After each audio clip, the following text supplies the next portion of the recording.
Hello everyone, welcome to साक्षीज विद्या साधना। इस video lecture में हम पढ़ रहे हैं class 7 science chapter 9 soil. Soil के बारे में आप सभी जानते हैं कि ये एक नेचुरल रिसोर्स है। ठीक, ये क्या करता है, जो प्लांट्स होते हैं उसको पकड़ के रखता है, प्लांट्स की जड़ों को पकड़ के रखता है। और प्लांट्स को जो हम पानी देते हैं या प्लांट्स को उगने के लिए जो भी न्यूट्रिएंट्स की ज़रूरत होती है वो मिट्टी के थ्रू ही उनको मिलती है। सॉइल के अंदर बहुत सारे ऑर्गेनिजम्स भी रहते हैं जो सॉइल को फर्दर क्या करते हैं, फर्टाइल करते हैं, यानी कि उपजाऊ करते हैं, फिर प्लांट्स अच्छे तरीके से ग्रो होते हैं। मिट्टी की ज़रूरत हमें एग्रीकल्चर के लिए भी होती है, क्योंकि whether it is food, clothing और शेल्टर, आपको चाहिए मिट्टी। कहते हैं ना, रोटी, कपड़ा और मकान बिना मिट्टी के नहीं हो सकता। इसलिए सॉइल एक ऐसी चीज़ है, कह सकते हैं बेटा, ये इनसेपरेबल पार्ट है हमारी लाइफ का, जिसको हम अवॉइड नहीं कर सकते और अपने से अलग भी नहीं कर सकते हैं, क्योंकि बेसिक नेसेसिटी होती है हमारी रोटी, कपड़ा, मकान। ठीक है।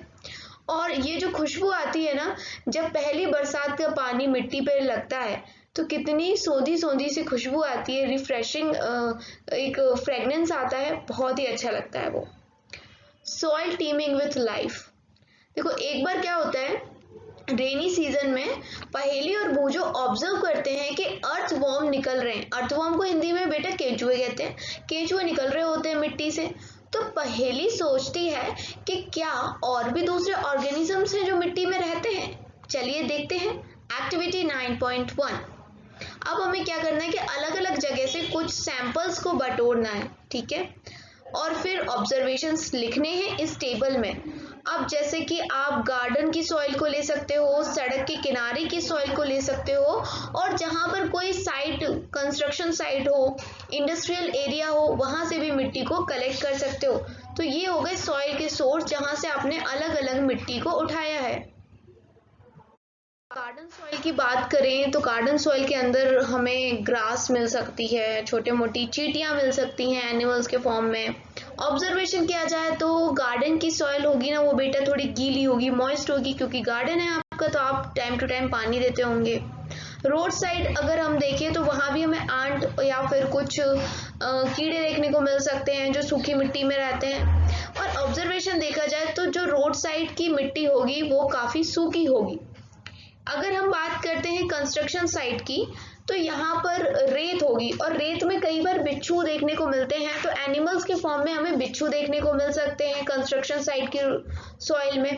और ऑब्जर्वेशन की बात करें तो ये जो सॉइल होगी काफी सूखी होगी। ठीक,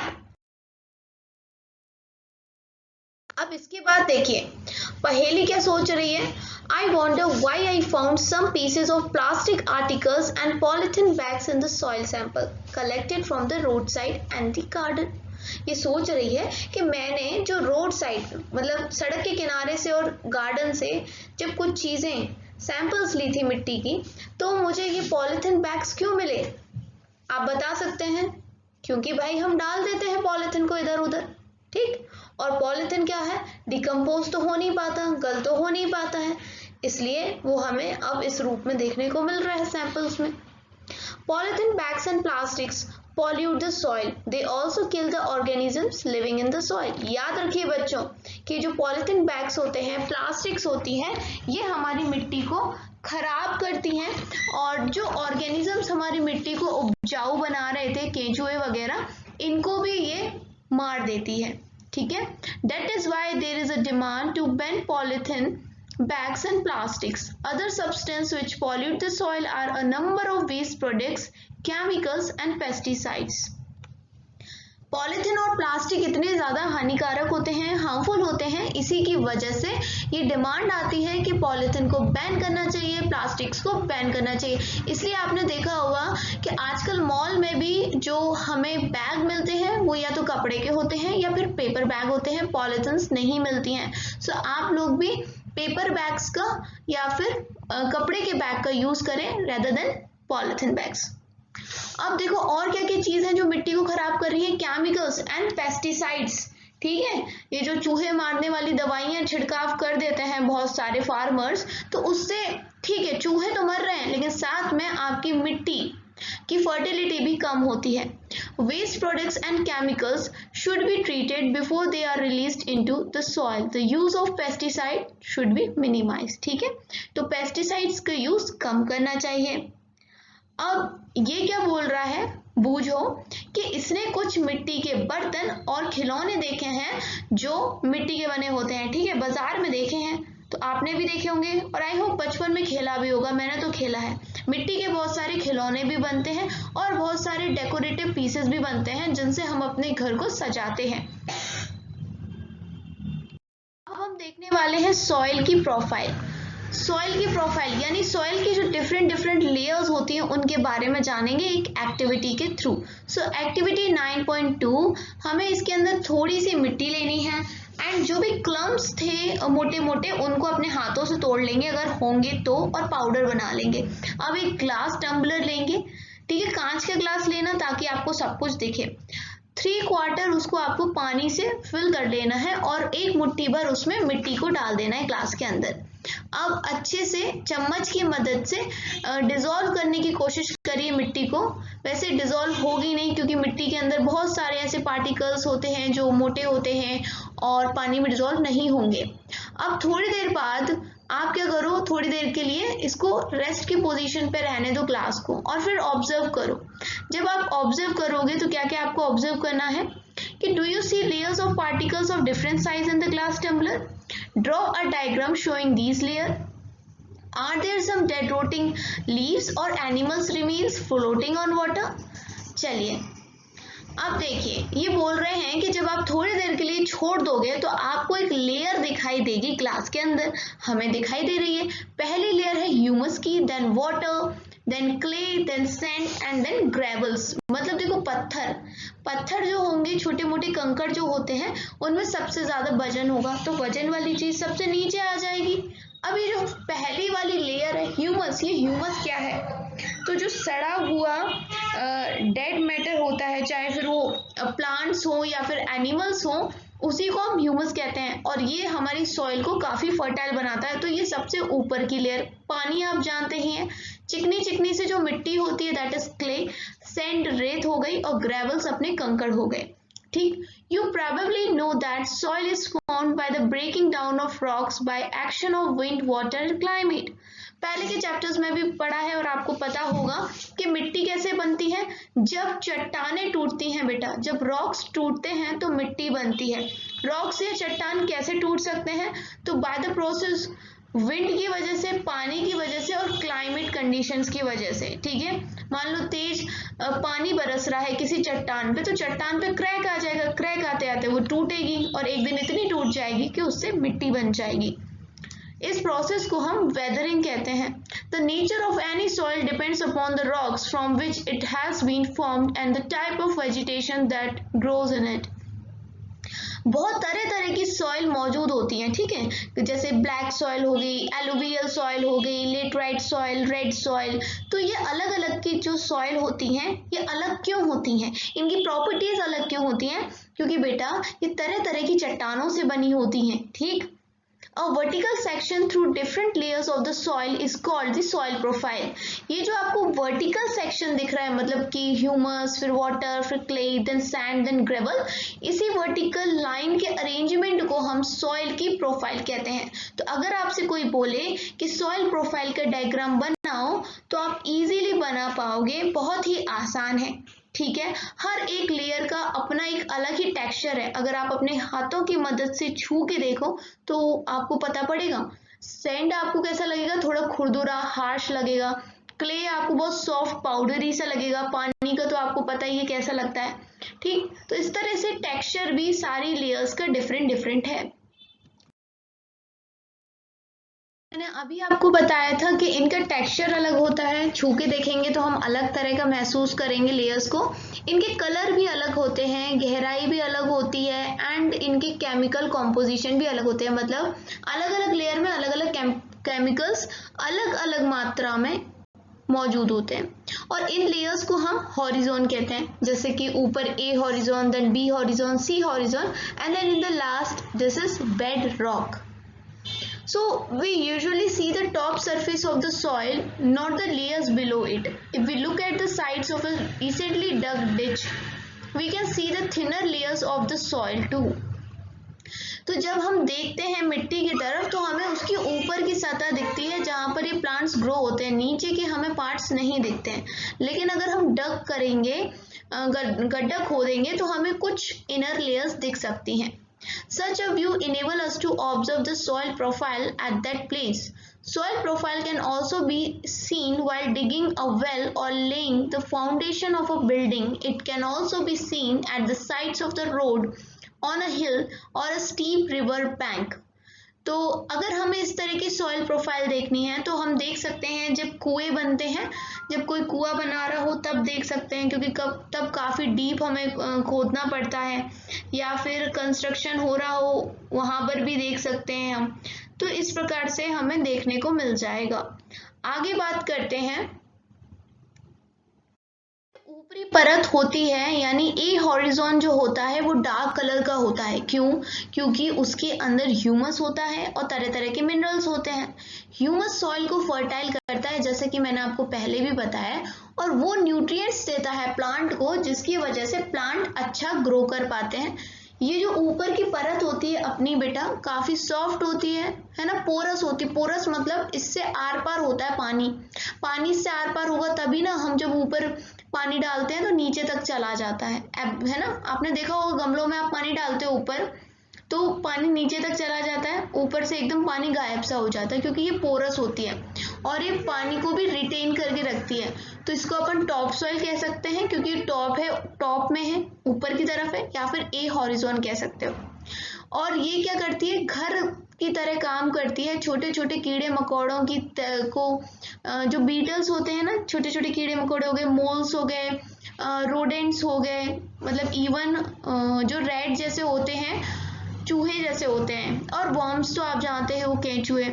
the roots of small plants are embedded entirely in the top soil. और जो छोटे छोटे प्लांट्स होते हैं ना उनकी जड़ें टॉप सॉइल तक होती हैं। अब हमारी जो नेक्स्ट लेयर होती है वो लेसर, उसमें थोड़ा लेसर अमाउंट होता है ह्यूमस का, बट सेकंड वाले बी हॉरिजॉन में मिनरल्स काफी ज्यादा होते हैं और ह्यूमस थोड़ा कम होता है ए हॉरिजॉन के कंपैरिजन में। एंड ये जो लेयर होती है थोड़ी हार्डर होती है और कॉम्पैक्ट होती है, इसको हम बी हॉरिजन या फिर मिडिल लेयर कहते हैं। ठीक है, थर्ड लेयर अपनी सी हॉरिजन होती है, which is made up of small lump of rocks with cracks and crevices. देखो आपको क्रैक्स दिख रहे हैं, क्रिवाइसेस दिख रहे हैं, मतलब यही टूटे फूटे से पत्थर, तो इसकी बनी होती है अपनी थर्ड लेयर। ठीक, below this layer is the bedrock which is hard and difficult to dig with a spade। और सबसे आखिर में जाके चट्टान जैसे होते हैं जिसको हम किसी भी टूल से ना डिग नहीं कर पाते हैं, थोड़ा मुश्किल रहता है क्योंकि ये काफी हार्ड पत्थर होते हैं। करेंगे सॉइल के टाइप्स की। बहुत तरह तरह की सॉइल्स होती हैं, जैसा अभी थोड़ी देर पहले बताया भी था मैंने। As you know, weathering of rocks produce small particles of various materials. These include sand and clay. Rocks की जब वेदरिंग होती है तो तरह तरह के पार्टिकल्स बनते हैं, और ये पार्टिकल्स के अंदर क्या होता है, रेत भी होती है, सैंड मतलब सैंड भी होती है और क्ले भी होती है। The relative amount of sand and clay depends upon the rock from which particles were formed, that is the parent rock. और ये जो अमाउंट होता है ना सैंड का और क्ले का, ये किस चीज पे डिपेंड करता है, तो ये डिपेंड करता है कि ये वेदरिंग किस चट्टान की जा रही है। ठीक है, तो हम कह सकते हैं मिट्टी डिपेंड करेगी एक चट्टान के ऊपर कि किस चट्टान से वो मिट्टी बन रही है। So the mixture of rock particles and humus is called soil. अब याद रखना, सॉइल क्या होता है, ह्यूमस और जो रॉक पार्टिकल्स होते हैं उनका मिक्सचर ही मिट्टी कहलाता है। जो लिविंग ऑर्गेनिजम्स होते हैं जैसे बैक्टीरिया हो गई, प्लांट्स की जड़ें हो गई, केचुए हो गई, ये मिट्टी के बहुत ही इंपॉर्टेंट हिस्सा होते हैं। सॉइल को हम कई प्रकार से क्लासीफाई कर सकते हैं, स्पेशली किस प्रोपोर्शन में कि सॉइल के अंदर जो पार्टिकल्स हैं उनका क्या साइज है, उसके बेसिस पे भी हम सॉइल को डिफरेंशिएट कर सकते हैं। अगर सॉइल के अंदर जो पार्टिकल्स हैं उनका साइज बड़ा है तो हम उसको सैंडी सॉइल कहेंगे। ठीक है, और अगर उसमें फाइन पार्टिकल्स हैं, ठीक है, तो उसको हम क्लेई सॉइल कहते हैं। If amount of large and fine particle is about the same, then the soil is loamy.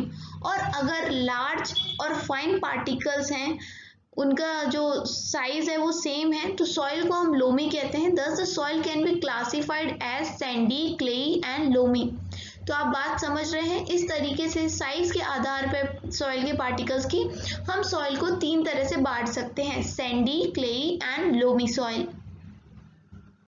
देखो, सॉइल के पार्टिकल्स का जो साइज रहता है ना, उसका इन्फ्लुएंस होता है उस सॉइल की प्रॉपर्टीज पे. आपने देखा होगा अलग अलग मिट्टी है, उनमें अलग अलग प्रकार की चीजें उगती हैं. जो सैंड पार्टिकल्स होते हैं वो काफी बड़े होते हैं, सैंडी सॉइल के जो पार्टिकल्स होते हैं, ठीक है. And they can not fit close together, so there are large spaces between them. These spaces are filled with air. We say that sand is well aerated. देखो, सैंड के जो particles होते हैं बेटा, वो बड़े बड़े होते हैं, तो उनके बीच में आ जाता है गैप, और इस गैप में आ जाती है एयर, ठीक है. तो हम कह सकते हैं कि ये सैंड के पार्टिकल्स काफी एयरेटेड होते हैं. So water can drain quickly through the spaces between the sand particles. और इसी वजह से ये जो पानी है, इन्होंने पकड़ के नहीं रख सकते पानी को, क्योंकि वो निकल जाता है. So sandy soil tend to be light, well aerated and rather dry. Clay particles काफी छोटे होते हैं और टाइटली पैक होते हैं. इनके बीच का जो स्पेस है वो कम होता है, ठीक है. सैंडी सॉइल की तरह नहीं होते हैं. सो वाटर इनके जो छोटे छोटे गैप होते हैं उनके बीच में रहता है. लेकिन क्ले सॉइल जो होता है, इनके बीच के पार्टिकल्स का गैप कम है, क्योंकि इनके जो पार्टिकल्स है क्ले सॉइल के वो कम है ना, छोटे छोटे हैं. तो इस वजह से जो एयर है वो भी इनके बीच में कम होती है. But they are as heavy as they hold more water than the sandy soil. और इसी वजह से ये जो वाटर है वो ज्यादा रोक पाते हैं. अगर बात करी जाए जो टॉप सॉइल में बेस्ट होती है, तो वो लोमी सॉइल होती है, क्योंकि लोमी सॉइल के अंदर क्या होता है कि सैंडी सॉइल भी होती है और क्लेई सॉइल भी होती है, दोनों का मिक्सचर होता है, ठीक है. तो बेस्ट होती है ये सॉइल, सबसे बेस्ट होती है, क्योंकि इसके अंदर क्या होता है कि अपने मिक्सचर होता है सैंड का, क्ले का, और एक और टाइप की सॉइल है बेटा, सिल्ट कहते हैं. सिल्ट क्या है? एक रिवर बेड्स के अंदर हमने देखा है डिपॉजिट्स हो जाते हैं एक अलग प्रकार की मिट्टी, है ना, बारूद टाइप्स, उसी को अपन सिल्ट कहते हैं. The size of silt particles is between those of Sandy and clay. Sandy और क्ले सॉइल के बीच के पार्टिकल्स होते हैं, ठीक है. एंड द लोमी सॉइल के अंदर भी क्या होता है? ह्यूमस होता है. ह्यूमस आपको पता है डेड प्लांट्स एंड एनिमल्स का होता है, और ये सॉइल के लिए काफी फर्टाइल भी होता है. So it has the right water holding capacity for growth of plants. और इसी की वजह से इसकी जो कैपेसिटी होती है पानी को होल्ड करके रखने की, वो काफी अच्छी होती है, ठीक है. सो अब यहाँ पर हम देखेंगे एक्टिविटी 9.3. इसके अंदर हमें सैंपल्स लेने हैं clay, loamy and Sandy soils के, और मुट्ठी भर हमें सॉइल लेनी है, एंड उनके अंदर के जो भी कंकड़ हैं वो सारे हटा देने हैं. उसके बाद हम क्या करेंगे, तरह तरह के सैंपल्स लेने हैं क्ले, लोमी और सैंडी सॉइल के. मुट्ठी भर सैंपल्स लेने के बाद इनके अंदर जो भी घास के टुकड़े, पत्थर हों, रॉक्स हों, छोटे मोटे कंकड़ हों, उनको हटाने के बाद एक एक बूंद करके ड्रॉप बाय ड्रॉप आपको डालना है और नीड करना है, जैसे आपकी मम्मी आटे को करती है ना रोटी बनाने के लिए, उसी प्रकार से आपको इसको भी नीड करना है. एंड जब आप नीड करेंगे तो फिगर 9.4 अभी अपन आगे देखेंगे. ए के अंदर add just enough water so that a ball, ठीक है, enough water so that a ball can be made from it, but at the same time it should not be sticky. आपको इतना पानी डालना है कि इस मिट्टी की गोल सी बॉल बन जाए, लेकिन चिपचिपी नहीं होनी चाहिए, वो चिपकनी ही नहीं चाहिए, स्टिकी नहीं होनी चाहिए, ठीक है. अब आपको यही करना है, वैसे ही बॉल बनानी है.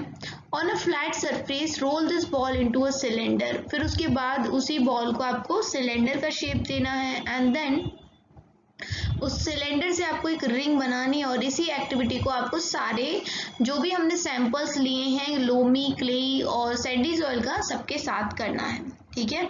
Does the extent to which a soil can be shaped indicate its type. Can you suggest which type of soil would be the best for making pots, toys and statues? अब आपको इस activity को करके इतना पता पड़ जाएगा कि कौन सी सॉइल आपके लिए बेस्ट रहेगी जब आप क्या बनाओगे बेटा, मिट्टी के खिलौने या फिर मिट्टी के बर्तन बनाओ।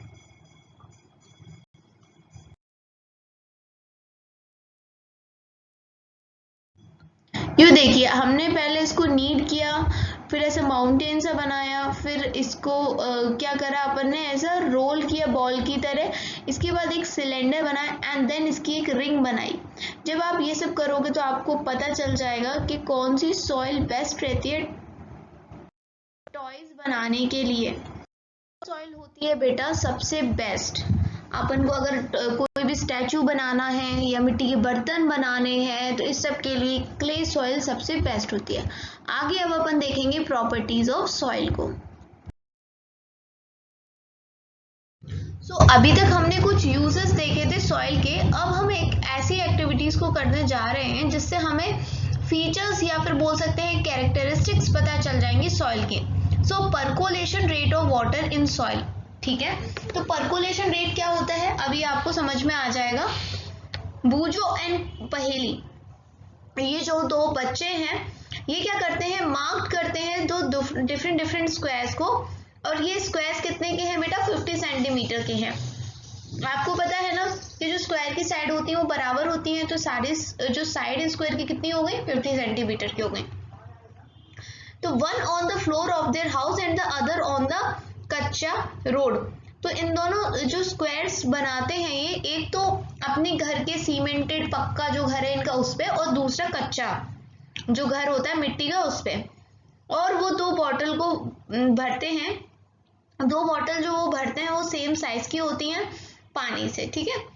एंड उस पूरे पानी को जो बॉटल्स के अंदर होता है ये क्या करते हैं, सेम टाइम पे स्क्वायर के ऊपर डाल देते हैं, जो स्क्वायर वो बनाते हैं। वो क्या ऑब्जर्व करते हैं, that water on the floor flow down and was not absorb on the kachcha road, on the other hand the water was absorb. वो ये देखते हैं कि जहां पर टाइल्स लगी हुई है या सीमेंट है वहां पर पानी बहने लगता है, ठीक है, वो पानी सोखता नहीं है। लेकिन जहां पर मिट्टी है वहां पर पानी बहता नहीं है, पानी अंदर चला जाता है मिट्टी के, यानी मिट्टी एब्जॉर्ब कर देती है पानी को। अब हम एक एक्टिविटी परफॉर्म करने वाले हैं इस चीज को समझने के लिए, activity 9.4। And for this activity आपको 3 टीम बनानी पड़ेंगी, team A, team B and team C बना लीजिए अपनी क्लास के अंदर। आप देखेंगे कि how fast water passes down the soil, कि कितनी जल्दी जो पानी है मिट्टी से पास कर जाएगा। एंड इसके लिए आपको एक हॉलो खाली सिलेंडर जैसी या फिर पाइप शेप का कुछ लेना होगा।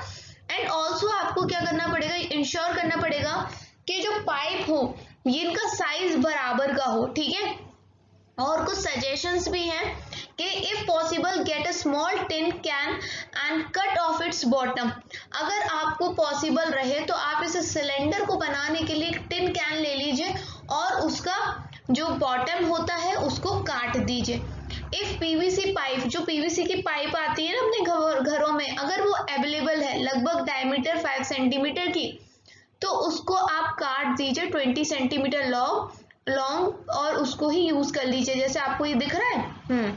अब आपको क्या करना है, इसको प्लेस कर देना है जहां पर भी आपने मिट्टी को कलेक्ट किया है, and place the pipe about 2 centimetre deep in the ground. ये जो आप पाइप सा लगा रहे हो उसको लगभग मिट्टी के अंदर 2 सेंटीमीटर तक नीचे डालना है। अब इसके अंदर आपको धीरे धीरे पाइप में 200 मिलीलीटर पानी डालना है धीरे धीरे। And for measuring 200 ml water you can use any empty 200 ml water, है ना। आपको पता है कैसे पड़ेगा कि 200 मिलीलीटर पानी डाल चुके हैं, तो इसके लिए आपको 200 मिलीलीटर पानी को नापना भी पड़ेगा। तो आप नाप कैसे कर सकते हो, पानी को किसी भी बॉटल से नाप सकते हो जिसमें मार्क किया गया हो मिलीलीटर्स को। Note the time when you start pouring water, when all the water has percolated. जब से आपने पानी डालना शुरू किया तब से जब तक पाइप पूरी एम्प्टी नहीं हो जाती है, पानी सूख नहीं जाता है, तब तक आप टाइम नोट करेंगे। And be careful not to let the water spill over or run down on the outside of the pipe while pouring। पानी डालते समय ध्यान रखें कि पाइप से पानी बाहर ना जाए, इधर उधर ना गिरे। अब आपको परकोलेशन कैलकुलेट करना है, रेट ऑफ परकोलेशन कैलकुलेट करना है। तो कैसे करेंगे? परकोलेशन रेट इक्वल टू, ऊपर लिखेंगे अमाउंट ऑफ वाटर, जितना भी मिलीलीटर आपने लिया, एंड परकोलेशन टाइम, कितनी देरी में वो एब्जॉर्ब हो गया। Suppose that for certain example 20 minute लगे 200 ml पानी को एब्जॉर्ब होने के लिए, परकोलेट होने के लिए मिट्टी में। तो रेट ऑफ परकोलेशन निकालेंगे हम 200, क्योंकि 200 ml पानी था, 20 मिनट लग गई, क्योंकि इतनी देर में मतलब 20 मिनट लग गई उस पूरे 200 मिलीलीटर पानी को एब्जॉर्ब होने में, यानी परकोलेट होने में। तो हम कह सकते हैं 10 मिलीलीटर पर मिनट, हर मिनट में 10 मिलीलीटर पानी परकोलेट हो गया मिट्टी के अंदर। तो इस प्रकार से आप रेट ऑफ परकोलेशन निकाल सकते हो। कैसे निकालोगे? ऊपर लिखोगे अमाउंट ऑफ वाटर, कितना पानी आपने डाला, एंड अपॉन में क्या करोगे? डिवाइड में परकोलेशन टाइम। ठीक है। मॉइस्चर इन द सॉइल, अब हम देखेंगे। Have you ever pass through a farm land during a hot summer day? Moisture की बात कर रहे हैं कि मिट्टी के अंदर नमी कितनी है। तो क्या कभी आप गर्मियों के टाइम में किसी फार्म लैंड से पास करे हैं? So perhaps you notice that the air above the land is shimmering. Why it is so? Try out this activity and find the answer.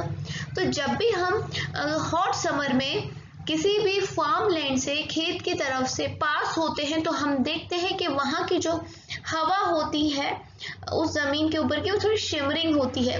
तो ऐसा क्यों होता है? और उससे पहले मैं बता दूं कि शिमरिंग का मतलब क्या होता है। का मतलब होता है बेटा, मतलब वर्ड क्या है? शिमरिंग लिखा है। शिमर मीन्स चमकना, स्पार्कल होना, चमकीला सा लगता है। तो ऐसे क्यों लगता होगा? एक्टिविटी 9.5 के मदद से आपको पता पड़ जाएगा। इसमें एक्टिविटी में आपको क्या करना है?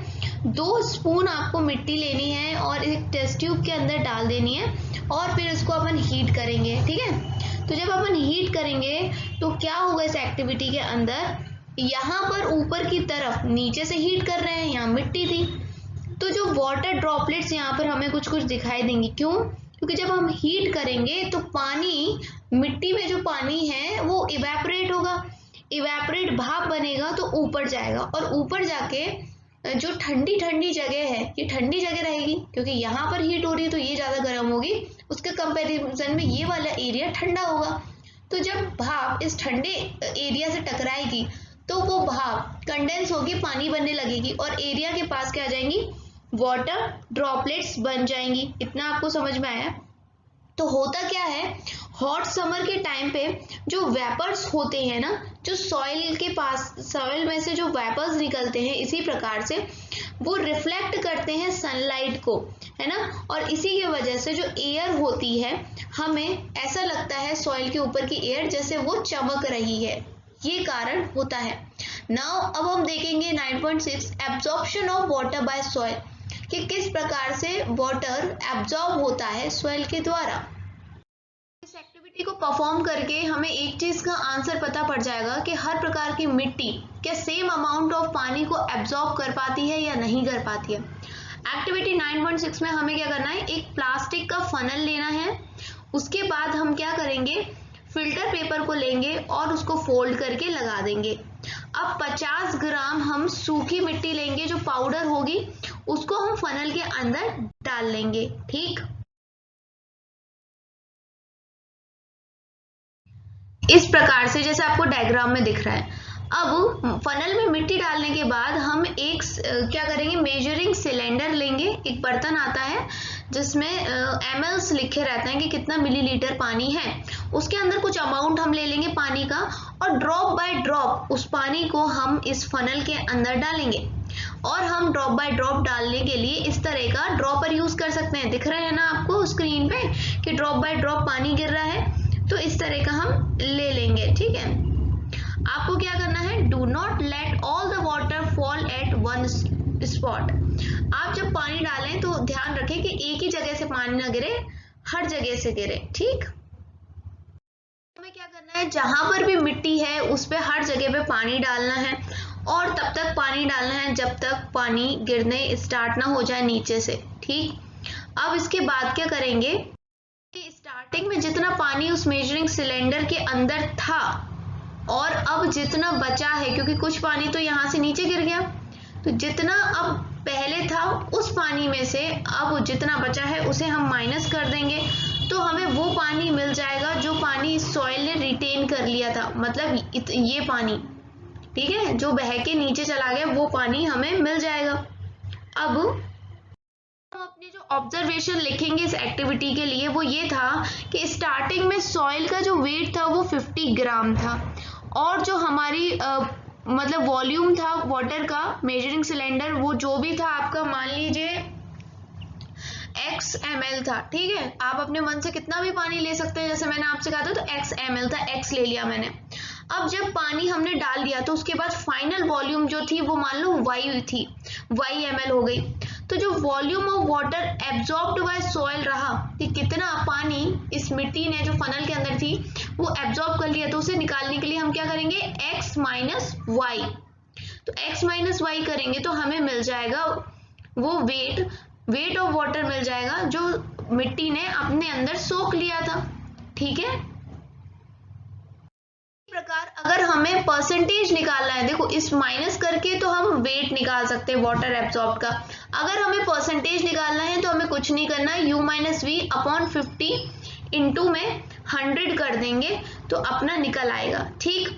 अब इसके बाद सेम एक्टिविटी को आप डिफरेंट सॉइल के साथ कर सकते हैं, तो आपको पता पड़ जाएगा कि कौन सा सॉइल कैसा रहता है। अगर पूछा जाए विच soil would have the highest percolation rate, तो सबसे ज्यादा परकोलेशन रेट बेटा सैंडी सॉइल का होता है, जल्दी पानी उसमें बहने लगता है।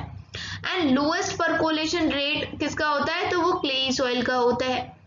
Bujo heard from his neighbor that 8 to 10 days after the rain, the level of water in a pond or well rises. Which type of soil will allow water to reach a well faster and in greater amount? तो बूजो ने अपने पड़ोसी से सुना था कि अगर बारिश होती है तो उसके 8-10 दिन में ही जो लेवल होता है पानी का, तालाब का, कुओं का, वो ऊपर आ जाता है। तो वो कौन सी मिट्टी है जो पानी के स्तर को बढ़ाने में और कुओं की जो पानी है उसके स्तर को बढ़ाने में हेल्पफुल रहती है। आंसर हो जाएगा सैंडी सॉइल। अब फोर्थ देखिए, which type of soil retains the highest amount of water and which retains the least. इसका क्या आंसर हो जाएगा, क्ले सॉइल, ठीक है। फिफ्थ देखिए, can you suggest any method, क्या आप कोई ऐसा मेथड बता सकते हो जिससे रेन वाटर जो होता है वो ज्यादा पर्कुलेट हो और पानी अंडरग्राउंड भी ज्यादा जा सके। तो इसके लिए आपको क्या करना, रेगुलर अपना जो टॉप सॉइल है, अपनी जो मिट्टी हमें दिखती है ना आंखों से ऊपर की परत, उसको लूज करना चाहिए, मतलब थोड़ी सी खुदाई करते रहना चाहिए, तो मिट्टी लूज हो जाती है, तो पानी जो होता है वो इजीली अंदर तक जा पाता है। नाउ अब हम देखेंगे सॉइल्स एंड क्रॉप्स।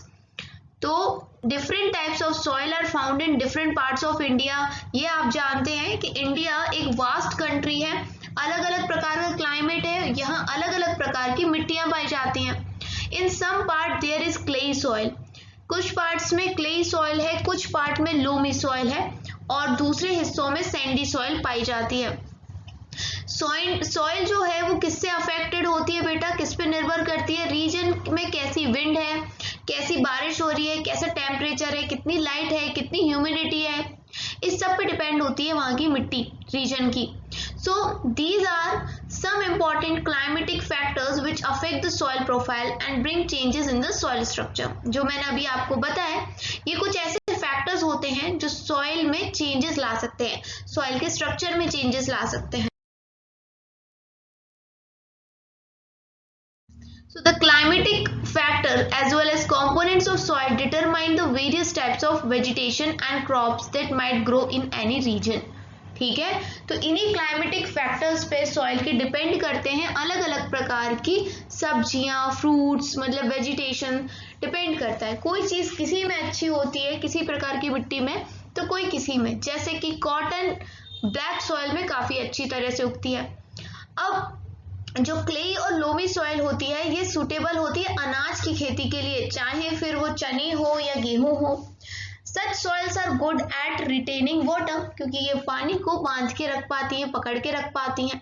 अब पैडी यानी धान की जैसी फसल के लिए सॉइल के अंदर क्ले होना चाहिए और ऑर्गेनिक मैटर होना चाहिए और बहुत अच्छी कैपेसिटी होनी चाहिए पानी को रिटेन करने के लिए, क्योंकि आपको पता है चावल या धान की खेती करने के लिए काफी सारा पानी लगता है। अगर दाल की बात करी जाए, मसूर की दाल की बात करी जाए तो लोमी सॉइल अच्छी रहती है, ठीक है। और कॉटन की बात करी जाए तो सैंडी सॉइल और लोम सॉइल ये अच्छी रहती है, ब्लैक सॉइल भी अच्छी रहती है। होते हैं अनाज, गेहूं और ये सारे क्ले सॉइल में उगते हैं, बिकॉज इनको क्या चाहिए, ह्यूमस की ज़रूरत होती है, फर्टाइल सॉइल की ज़रूरत होती है, तो वो क्ले सॉइल के अंदर ह्यूमस होता ही है और काफ़ी फर्टाइल भी होती है। सो आप अपने टीचर से, पेरेंट्स से और फार्मर्स से और भी टाइप्स ऑफ सॉइल के बारे में डिस्कस कर सकते हैं और यहाँ पे टेबल 9.2 के अंदर डाटा को रिकॉर्ड भी कर सकते हैं या डेटा को रिकॉर्ड कर सकते हैं, क्योंकि वेरियस टाइप ऑफ जो सॉइल होती है मैं आपको पहले भी बता चुकी हूँ वो होती हैं और उनके अंदर तरह तरह के प्लांट्स उगते हैं, ठीक है।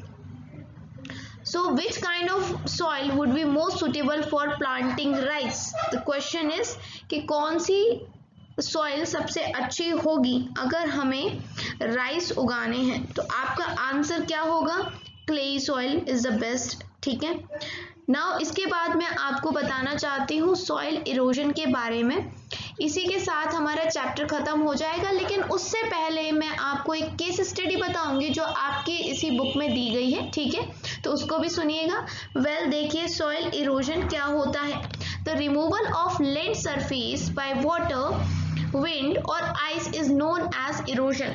अगर जमीन से जो ऊपरी भाग होता है, सतह होता है, वो पानी की वजह से, हवा की वजह से या आइस की वजह से हट जाए, ठीक है, तो उसी को हम इरोजन कहते हैं। Plant roots firmly bind the soil. In the absence of plant soil become loose so it can be moved by wind and flowing water. जो प्लांट्स होते हैं वो मिट्टी को बांध के रखते हैं अपनी जड़ों से, तो अगर किसी जमीन में प्लांट नहीं है तो वहां की मिट्टी हो जाएगी ढीली, और फिर अगर तेज हवा चलती है या तेज बहाव का पानी होता है तो उसके साथ वो मिट्टी बह जाती है या उड़ जाती है। और इरोजन ऑफ सॉइल की वजह से काफी सारी समस्या होती है एरिया के अंदर।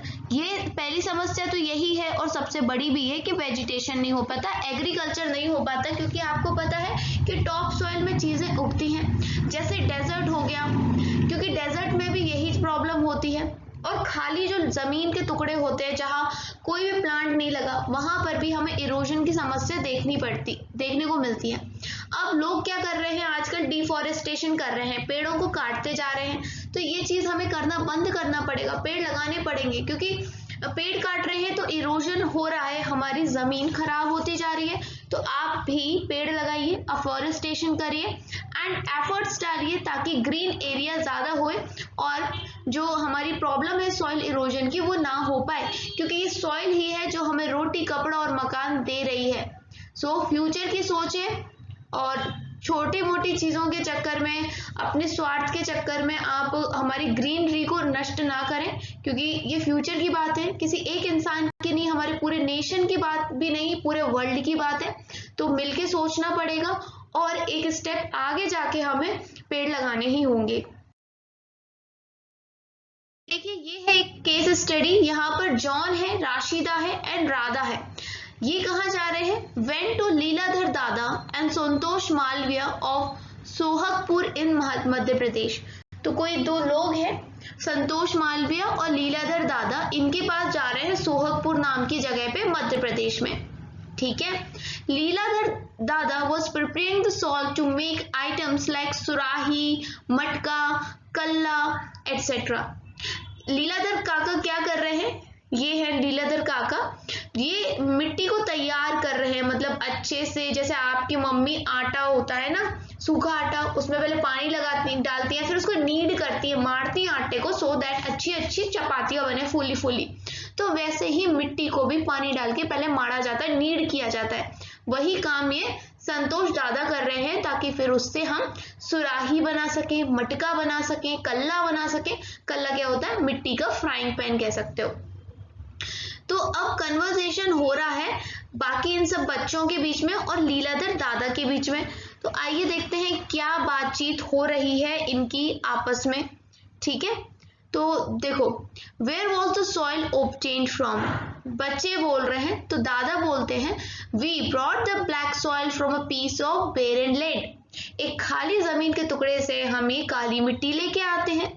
बच्चे पूछते हैं तो फिर आप मिट्टी को तैयार कैसे करते हैं? फिर दादाजी बता रहे हैं ये क्या करते थे मिट्टी को तैयार करने के लिए कि मिट्टी को एक बड़े से टैंक में डालते थे, क्योंकि मिट्टी को साफ करना जरूरी है, उसमें बहुत कंकड़ पत्थर होते हैं ना छोटे छोटे, पाउडर क्लीन मिट्टी चाहिए। ठीक है, उसके बाद क्या करेंगे, इसको गला देंगे मिट्टी को पानी डाल के 8 घंटे के लिए। फिर उस मिट्टी को अच्छे से, जैसे आपकी मम्मियाँ रोटी बनाने में आटा लगाती हैं, वैसे ही हॉर्स डंग डाल के उस मिट्टी को अच्छे से मीड़ा जाता है, मिलाया जाता है, नीड किया जाता है।